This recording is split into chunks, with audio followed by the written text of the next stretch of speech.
ٹنڈو جان میں 35 MSc اور 11 PhD back وقت میرے بعد میں تھے، جو نباتات پر ڈاکٹریٹ کی ڈگری لے کر آئے،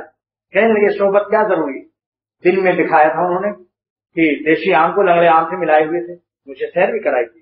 اور مجھے بتایا تھا دیکھو بھائی یہ مولوی صاحب دیسی آم کا یہ قلم ہے لنگڑے آم سے، اور ہم نے کس کے پٹی باندھی ہوئی کہ فاصلہ بھی نہ ہو ایک بال کے برابر۔ میں نے کہا یہ کس کے پٹی کیوں باندھی ہے؟ کہنے لگے دیسی آم کو لنگڑے آم کی صحبت میں رکھنا ہے، لیکن کس کے پٹی اس لیے باندھی ہے کہ لنگڑے آم کی سیرت اور خاصیت اس میں منتقل ہو جائے، اگر فاصلہ ہوگا منتقل نہیں ہوگی اس کی خاصیت۔ بس میں نے اس کو دل میں رکھ لیا، ان کے سوال کے جواب میں یہ پیش کر دیا کہ اتنا ضروری ہے جیسے دیسی آم کے لیے لنگڑا آم بننا، دیسی آم کو لنگڑے آم بننے کے لیے لنگڑے آم کی صحبت جتنی ضروری ہے جو تم نے پیوند کاری لگا رکھی ہے، اتنی ہی ضروری ہے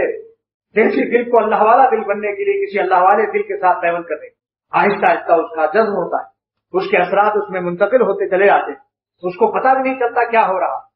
کچھ دن کے بعد اسے محسوس ہوتا ہے 2 سال پہلے ہم جاتے تھے وہاں،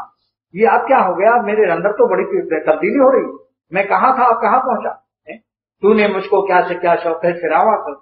پہلے جا پھر جانے جا پھر جانے جانا کر دی۔ دوستو اہل اللہ کی صحبت سے مسٹر ڈاکٹر عبدالحی صاحب مسٹر تھے، عالم نہیں تھے، کسی دیوبند یا سہارنپور میں نہیں پڑھا تھا، مولانا رفیع عثمانی مولانا تقی عثمانی بڑے بڑے علماء محدثین نے جو کیا، یہ ملتا ہے صحبت جس کو انہیں کو وہ ملتے ہیں جن کو طلب ہے، وہی ڈھونڈتے ہیں جو ہے پانے والے، اور ان سے ملنے کی ہے یہی ایک راہ، ملنے والوں سے راہ پیدا کر، ان سے ملنے کی ہے یہی ایک راہ، یعنی اللہ سے ملنے کا ایک ہی راستہ ہے، ملنے والوں سے راہ پیدا کر۔ جتنی زیادہ راہ و رسم ہوگی، جتنی زیادہ محبت ہوگی، محبت کے لیے اطاعت اور اس کی اتباع بھی ضروری ہے، آہستہ آہستہ انسان بن جاتا ہے، بشرطے کی اپنی اصلاح کی فکر ہو،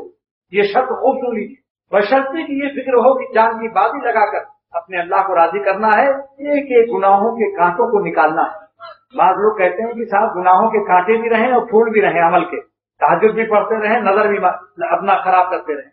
تو سوچ لیجیے کہ جسم آپ کا وٹامن کھا کر تگڑا ہو گیا، لیکن ایک کانٹا گھسا ہوا ہے، چین رہے ملے چین ملے گا؟